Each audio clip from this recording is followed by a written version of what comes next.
Besigye doesn't need health attention by Frank Baine bwatu bwagamba ategulire ddala agagali waggulu w'amawulire ne ligamba nti Besigye embeera yeeyongedde okuyenjebuka gyali mu kkomera Ruzira tugamba bekikwatako mwandibadde mujjanjaba this is a hero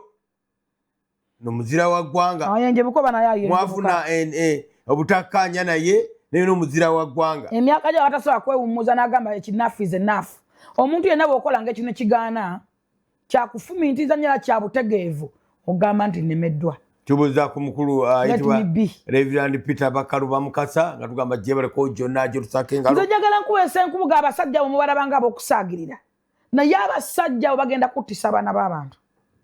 abasajja bo battisiza abaana b'abantu abasajja bo baliko amaziga tolowooza nti bwe bayitamu bya bwereere bayibuli egamba nti kyosiga kyolikungula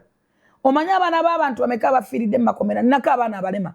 ninawo malubamu kwa amasasi ne gamuyitamu ng'agoberera ebyo bya kisirusiru akuta amanja gakuba abasirikale akuba ki agoberera Besigye bamuta Umaru kati mulema bw'obeera ne mu buyinza obanga oli mufo kyonna ekiwulirwa kati nga ggwe otegedde oteeka okumanya nti nina abantu b'influensi nga ate buli kyenjogera bakitegeera bulala kati wali yabadde ku mukono n'agamba musobola okuwamba anti Download the Salt Media app from the Google Play Store and the Apple App Store.